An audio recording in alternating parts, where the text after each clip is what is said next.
Channel. ಎಲ್ಲರೂ ಹೇಗಿದ್ದೀರಾ? Hope ಎಲ್ಲರೂ ಚೆನ್ನಾಗಿದ್ದೀರಾ ಅಂತ ಭಾವಿಸ್ತಾ ನಾನಿವತ್ತು ಮಕ್ಕಳ ಆಧಾರ್ ಕಾರ್ಡ್ ಹೊಸ ನಿಯಮ ಜಾರಿಗೆ, ಬಯೋಮೆಟ್ರಿಕ್ ಹೊಸ ಅಪ್ಡೇಟ್ ಇದ್ರ ಬಗ್ಗೆ ಮಾಹಿತಿ ಕೊಡ್ತಾ ಇದ್ದೀನಿ. ಸರ್ಕಾರದ ಆದೇಶದ ಮೇರೆಗೆ, ಜೊತೆಗೆ ಸರ್ಕಾರದ ಆದೇಶ ಏನಿದೆ ಅಂದ್ರೆ 5 ವರ್ಷದೊಳಗಿನ ಎಲ್ಲಾ ಮಕ್ಕಳಿಗೂ ಕೂಡ ಕಡ್ಡಾಯವಾಗಿ ಆಧಾರ್ ಕಾರ್ಡ್ನ ಮಾಡಿಸ್ಬೇಕು. 2018ರಲ್ಲೇ ಬಾಲ್ ಆಧಾರ್ ಕಾರ್ಡ್ ಅಂತ ಹೇಳ್ಬಿಟ್ಟು ಸರ್ಕಾರ ಪರಿಚಯವನ್ನ ಮಾಡಿಕೊಟ್ಟಿದೆ.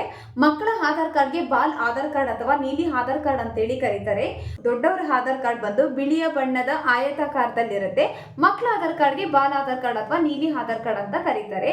ಜೊತೆಗೆ ಮಕ್ಕಳು ಆಧಾರ್ ಕಾರ್ಡ್ ಮಾಡಬೇಕು ಅಂತಂದ್ರೆ ಜಸ್ಟ್ ಅದೊಂದು ಫೋಟೋ ತಗೊಂಡು ಆಧಾರ್ ಕಾರ್ಡ್ ಮಾಡ್ಕೊಳ್ತಾರೆ.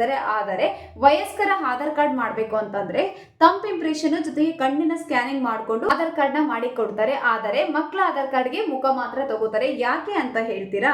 ಮಕ್ಕಳ ಆಧಾರ್ ಕಾರ್ಡ್ ಬಂದು ಜಸ್ಟ್ ಮುಖ ಸ್ಕ್ಯಾನ್ ಮಾಡ್ಕೋತಾರೆ, ಆದರೆ ಕಣ್ಣು ಮತ್ತೆ ಥಂಬ್ ಇಂಪ್ರೆಷನ್ ತಗೊಳ್ಳೋದಿಲ್ಲ. ಕಾರಣ ಏನಪ್ಪಾ ಅಂತಂದ್ರೆ ಅವ್ರಿನ್ನೂ ಚಿಕ್ಕವರಾಗಿರೋದ್ರಿಂದ, ಜೊತೆಗೆ ಅವ್ರದ್ದು ದಿನದಿಂದ ದಿನಕ್ಕೆ ಅಪ್ಡೇಟ್ ಆಗ್ತಿರುತ್ತೆ, ಬೆಳವಣಿಗೆ ಆಗ್ತಿರುತ್ತೆ, ಒಂದೇ ತರ ಇರೋದಿಲ್ಲ.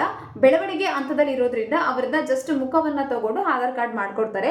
ನಂತರ 5 ವರ್ಷ ಆದ ನಂತರ ಅವರ ಮುಖ ಮತ್ತೆ ಬೆರಳು ಥಂಬ್ ಇಂಪ್ರೆಷನ್ ತಗೊಂಡು ಆಧಾರ್ ಕಾರ್ಡ್ ನ ಮಾಡ್ಕೊಡ್ತಾರೆ. 5 ವರ್ಷ ಆದ ನಂತರ ಅವರು ಮುಖ ಮತ್ತೆ ಥಂಬ್ ಇಂಪ್ರೆಷನ್ ತಗೊಂಡು ಮತ್ತೆ ಆಧಾರ್ ಕಾರ್ಡ್ ನ ಅಪ್ಡೇಟ್ ಮಾಡಿಸ್ಕೋಬೇಕು. 6-7 ವರ್ಷದ ಟೈಮ್ ಅಲ್ಲಿ ಫ್ರೀ ಆಗಿ ಬಯೋಮೆಟ್ರಿಕ್ ಅಪ್ಡೇಟ್ ಕೂಡ ಮಾಡಿಸ್ಕೋಬೇಕು. ಮತ್ತೆ 15 ವರ್ಷ ಆದ್ಮೇಲೆ, ಮಗುವಿಗೆ 15 ವರ್ಷ ಆದ್ಮೇಲೆ ಮತ್ತೆ ಆಧಾರ್ ಕಾರ್ಡ್ ಅಪ್ಡೇಟ್ ಮಾಡಿಸ್ಬೇಕು. ಕಣ್ಣ ಸ್ಕ್ಯಾನಿಂಗು ಮತ್ತೆ ಥಂಬ್ ಇಂಪ್ರೆಷನ್ ಕೊಟ್ಟು ಮತ್ತೆ ಆಧಾರ್ ಕಾರ್ಡ್ ನ ಅಪ್ಡೇಟ್ ಮಾಡಿಸ್ಕೋಬೇಕು. 16-17 ವರ್ಷದ ಟೈಮ್ ಅಲ್ಲೂ ಕೂಡ ಅವರ ಫ್ರೀ ಆಗಿ ಬಯೋಮೆಟ್ರಿಕ್ ಅಪ್ಡೇಟ್ ಮಾಡಿಸ್ಕೋಬೇಕಾಗತ್ತೆ. ಸೊ ಹಾಗಿದ್ರೆ ಮಕ್ಕಳ ಆಧಾರ್ ಕಾರ್ಡ್, ಮಕ್ಕಳದಾಗ್ಬೋದು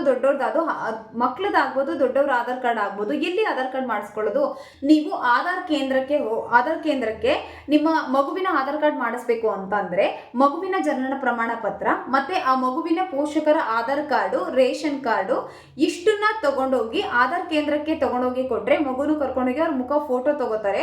ಮಗುವಿನ ಜನನ ಪ್ರಮಾಣ ಪತ್ರ, ಪೋಷಕರ ಆಧಾರ್ ಕಾರ್ಡು, ರೇಷನ್ ಕಾರ್ಡು ಇಷ್ಟನ್ನು ತಗೊಂಡೋಗಿ ಆಧಾರ್ ಕೇಂದ್ರಕ್ಕೆ ತಗೊಂಡೋಗಿ ಕೊಟ್ರೆ ಪಾಪುವಿನ ಒಂದು ಫೋಟೋ ತಗೋತಾರೆ, ಒಂದು ಅಪ್ಲಿಕೇಶನ್ ಕೊಡ್ತಾರೆ. ಅದರಲ್ಲಿ ಅವ್ರು ಕೇಳಿರುವಂತಹ ಅಷ್ಟು ವಿಚಾರವನ್ನ ಫಿಲ್ ಮಾಡಬೇಕು.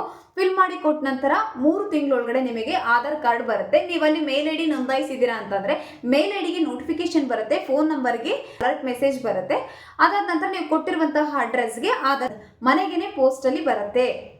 ಅದಾದ್ಮೇಲೆ ನೀವು ಆಧಾರ್ ಕಾರ್ಡ್, ಮಗುವಿನ ಆಧಾರ್ ಕಾರ್ಡ್ ಅಲ್ಲೂ ಕೂಡ ಆಸ್ ಇಟ್ ಇಸ್ ನಮ್ಮ ಆಧಾರ್ ಕಾರ್ಡ್ ಅಲ್ಲಿ ಏನೆಲ್ಲ ಇರುತ್ತೋ ಮ್ಯಾಟ್ರು ಅದೇ ಇರುತ್ತೆ. ಪೋಷಕರ ಅಡ್ರೆಸ್ ಪೂರ್ತಿ ಆಧಾರ್ ಕಾರ್ಡ್ ಅಲ್ಲಿ ಬರುತ್ತೆ. ಆಧಾರ್ ಕಾರ್ಡ್ ತುಂಬಾನೇ ಮುಖ್ಯವಾದಂತಹ ಒಂದು ದಾಖಲಾತಿ. ಅದು ಆಧಾರ್ ಕಾರ್ಡ್ ಬಂದು ಒಂದು ದೇಶವನ್ನ ಪ್ರತಿನಿಧಿಸುತ್ತೆ.